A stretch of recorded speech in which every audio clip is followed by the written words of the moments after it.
Hi, I'm Iain and welcome back to the Northland Workshop. Today we're going to be building this Z-brace door. This door has tongue and groove boards with a bead profile on the back. They didn't start out with the bead profile. We're actually going to mill that over on the table saw. Also, these Z's aren't just decorative, they're structural. So to give them extra strength, all these joints are actually joined together with dowel jointery, so we'll be going over that too. And then finally, you might notice that the screw holes are filled with this blue looking stuff. Well, I'm going to show you a really good wood filler that you can use that you might not have thought of, that if this is a paint project like this one is, it works really well for filling wood. So stay tuned, I think you're really going to like this project. I'm using up a bunch of leftover tongue and groove boards that I've accumulated through other projects on this door. And if you look, there's one issue we have to deal with right off the bat, and that is this bead detail. This one board has the bead detail to it, none of the other boards do. And as luck would have it, where we're going to be ripping it down for the door still keeps this bead on the door. So I don't want it to be on one board and not have it show up on any other boards. So first thing we need to do is figure out a way to make this bead detail. If there was ever a tool to get at a yard sale and then just set it aside in the shop and forget about it until you need it, it would be the molding head cutter for a table saw. It's not every day that I need this thing, but when I need it, I really need it. And today, for that bead detail, I really need it. Along with the cutters that I have for it, I have these 3-bead cutters. Well, that's okay if I can bury part of it in the fence and just use one bead, but in the center of the workpiece like it is, I have to have one that just has a single bead. Luckily, these cutters are a dime a dozen on eBay. Because of that, it is really easy to modify these things and not feel bad about it, because I can buy another set of just the 3-bead knives. So what I need to do first is to knock off these two edges to turn this 3-bead knife into a single bead knife. To accomplish this, I'm going to turn to the workshop's trusty bench grinder. Just like the molding head cutter, I don't need it every day, but when I need it, I really need it. You'll notice I have a can of water over here. I don't want to lose the temper on this high-speed steel, because if I do, by overheating it, it's going to dull really quickly. So I'm going to take real light passes and constantly dip it in the can of water to keep it cool, just like I would sharpening a chisel.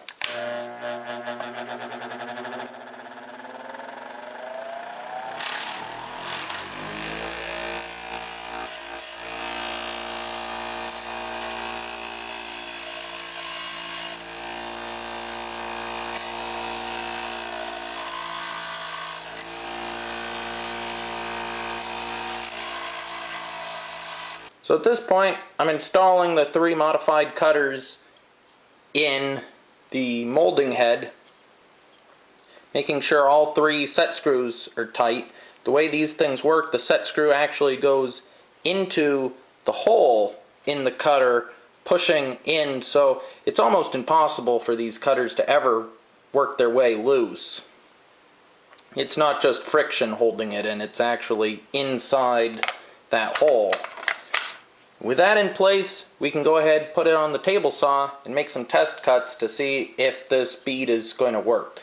Let me explain what's going on with the table saw, because there's a couple things happening here all at the same time. I've got a feather board installed in the miter slot to keep the workpiece pushed up against the fence. If it wanders away from the fence at all during the cut, the bead will also wander, ruining the bead. The other thing is that I need the board to stay perfectly flat on the table saw the entire time, because if it lifts up, the bead starts to flatten out, and again I'd have to run it through a second time. So I've taken my sacrificial fence, and instead of using it as a sacrificial fence, I'm actually using it as a hold down. So it's 3/4 of an inch up off the table, so that way the workpiece can slide under it and it'll keep it pushed down firmly to the table. Let's go ahead and run a board and see how it does.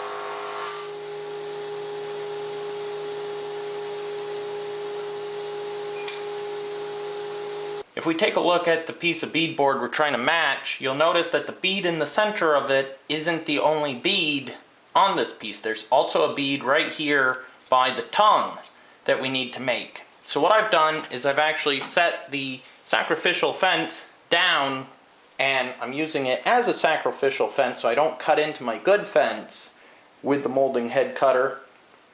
And I've swapped out the factory made featherboard for this wooden one because the factory made one couldn't slide back far enough. Now we can go ahead and run the final bead on each of the pieces.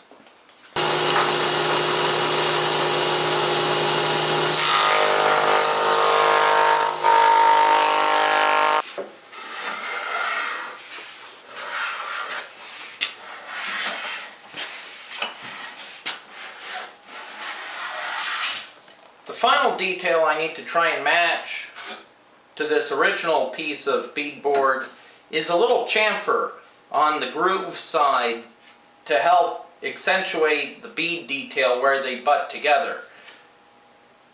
The fastest way to do that is to just use the block plane.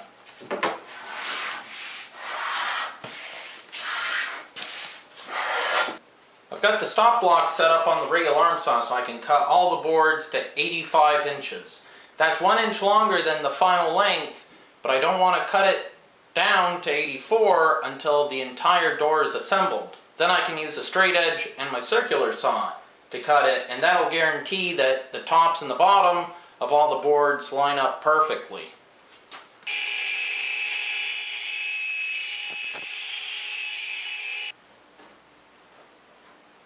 So that diagonal measurement is 92 5/8. Let's see what this one is.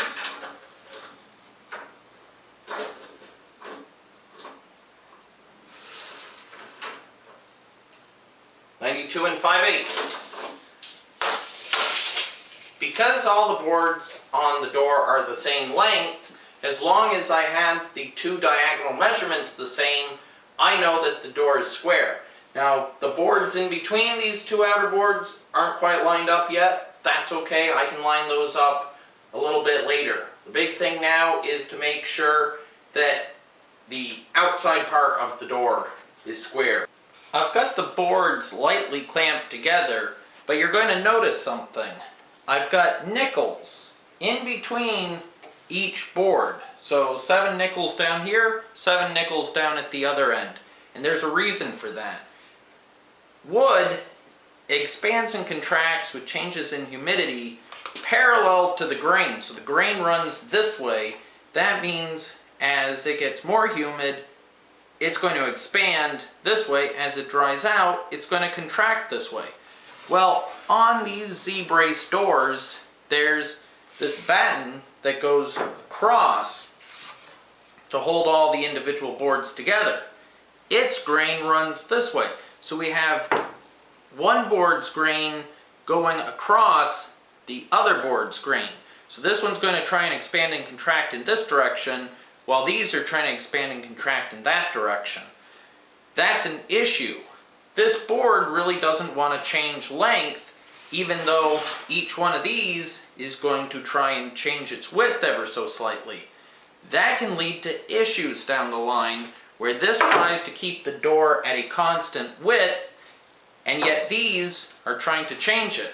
Therefore, they could bow it one way or the other, and in fact, I've seen it happen to the point where you can't close the door anymore. So to get around that, I need to give these boards some space so that way they can expand and contract without interfering with the overall width. To do that, I'm using these nickels as spacers. That way it's got a little bit of a gap, so that way in the summertime each one can swell just a little bit and not start bumping into their neighbor. I don't care that there's a little gap there because the tongue and groove makes it so I can't see all the way through the door. Now that I have them spaced out uniformly, I've laid out marks for where to cut it. I can do that over on the table saw.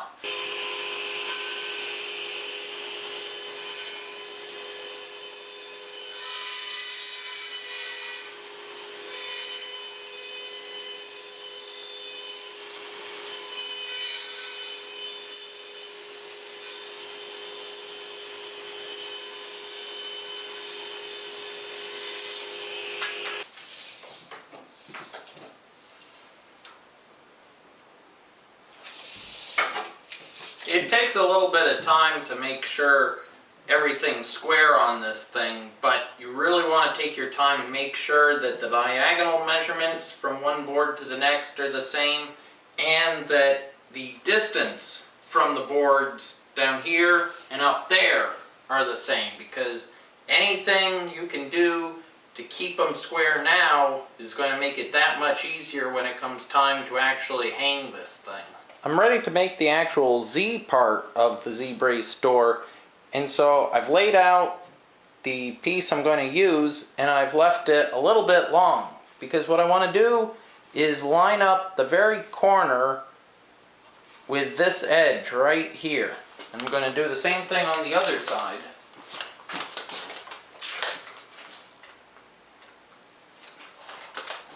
Now I can go ahead and trace right here and right down here. I'll do the same thing on the other side.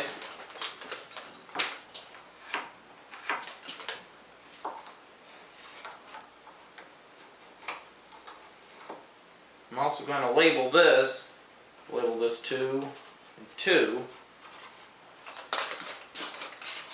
This will be 1 and 1.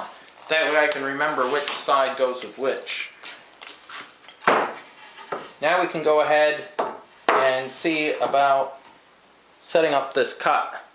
I need to cut this angle on the brace, and I'm not exactly sure what that angle is. Sure, I could figure it out with a protractor and try and dial in the miter gauge to be that exact angle, but there's an easier way.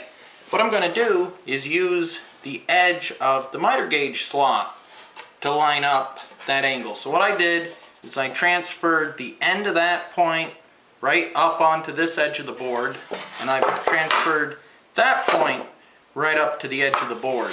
So now, with the angle down, I can line up that point right there with the miter gauge slot and rotate the miter gauge until I get the back side lined up. It might take a little bit of fiddling to get them to both line up, but once they do, I know I've found the exact angle for that thing. And that looks just about right. So now I can tighten that down and make the cut.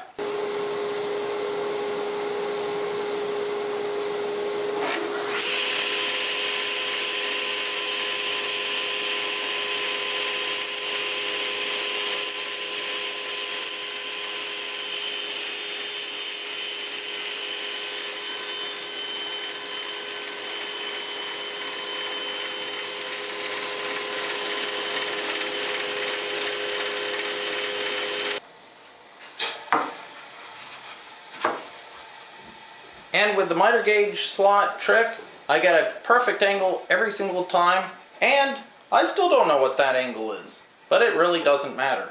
Now what I can do is start laying out a couple of alignment marks for some dowels.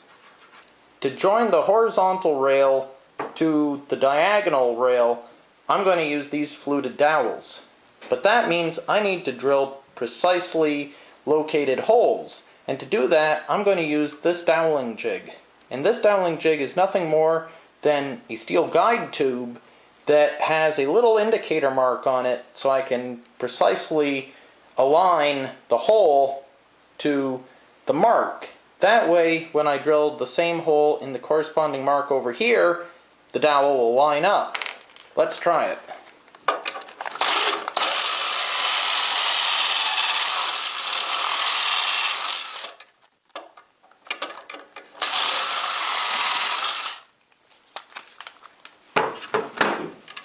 Now I can go ahead and drill the next one. With glue on the outside edges of the cross brace, I can get started on assembly.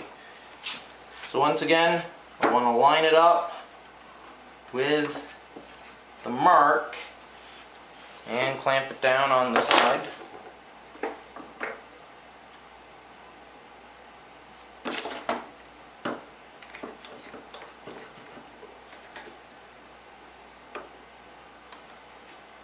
Right there. Now I will check the distance again.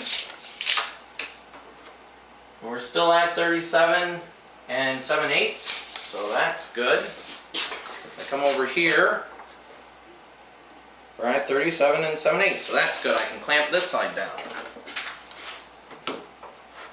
I'm now in the process of reinforcing the connection between the horizontal brace and the two outer boards with some dowels. Now these dowels are different than the dowels that are going to go in the holes. Those are fluted dowels.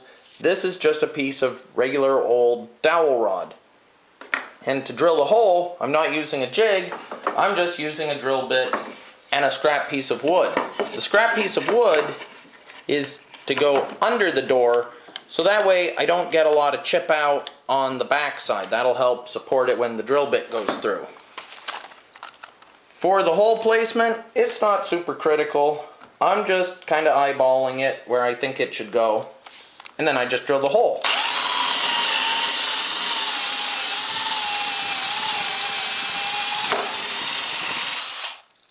And with a little bit of glue on the dowel and in the hole, I'll just tap it into place.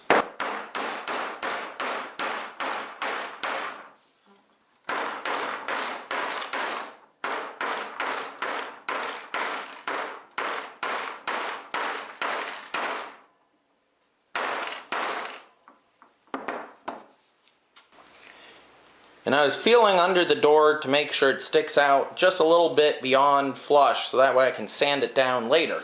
I can now remove this clamp and I can trim the dowel down, again making it just stick out a little bit so that way I can sand it flush once the glue dries. Now it's time to assemble the diagonal braces, and the assembly method for this is just like the dowels for the other part. The only difference is now we're using the pre-cut fluted dowels, but we want the glue in the hole and on the dowel for the best connection. Now we can go ahead and fit the two pieces together.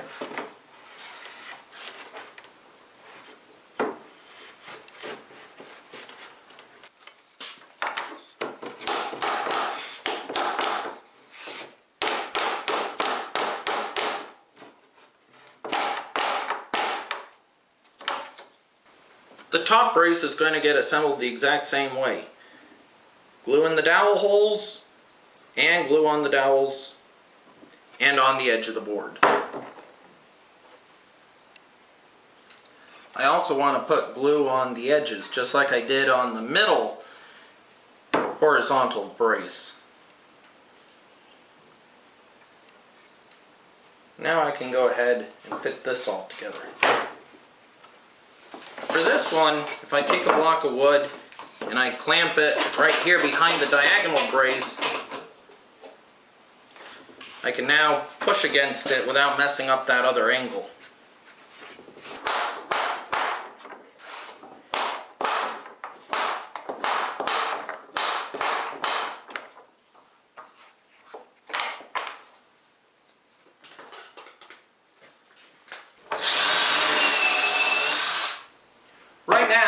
I'm pre-drilling holes for some 1-inch drywall screws, and I'm using a countersink bit so that way I can come back with some wooden plugs and plug these holes before I paint it.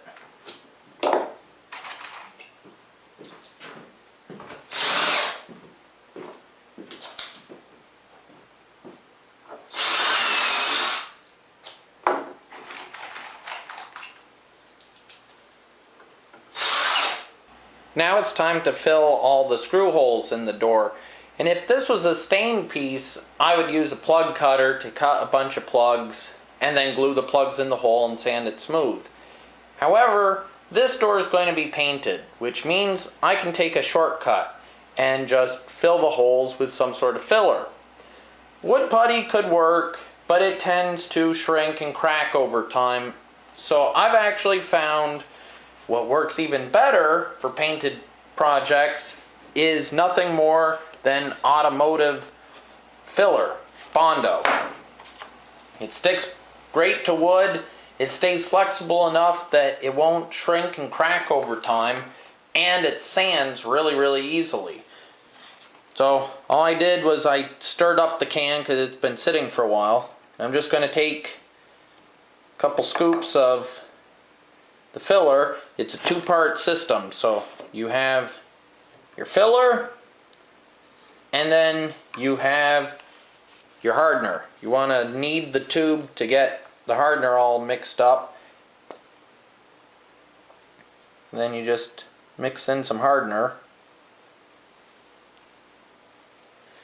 You want to mix this up in small batches because once it starts to cure, it cures very quickly. If you mix up too much at a time, you'll be left with a big mound on the mixing board. And once you're convinced that the Bondo is thoroughly mixed, it's time to start filling in the screw holes.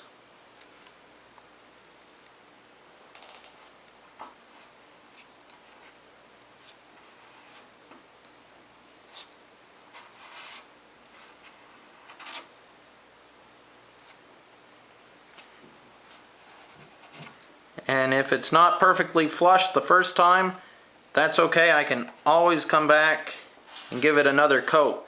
Another benefit of the body filler is it cures way faster than wood filler dries. The nice thing about the Bondo is that with very minimal sanding with some 80 grit sandpaper, I can get perfectly smooth screw holes that when I prime and paint this thing, you're never going to be able to tell where they are.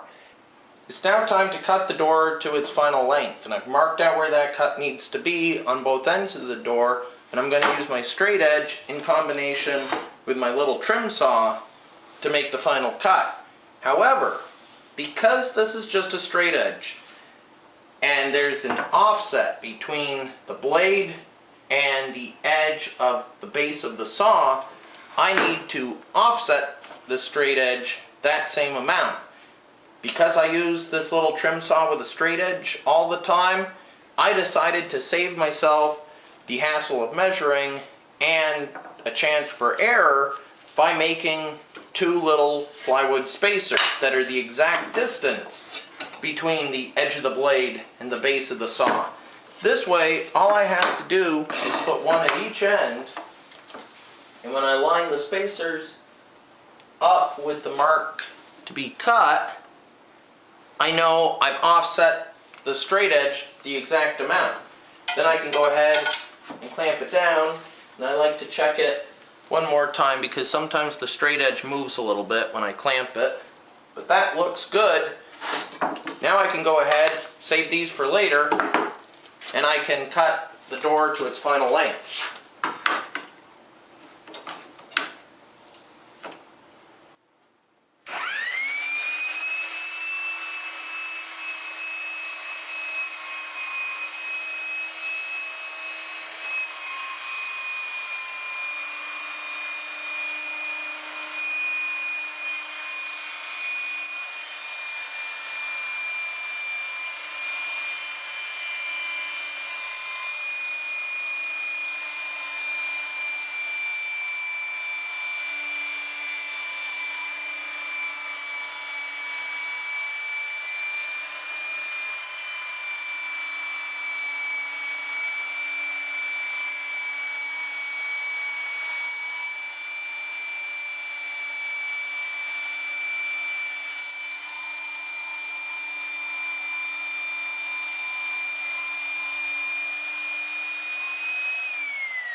Now with a coat of primer and paint, this door is all set.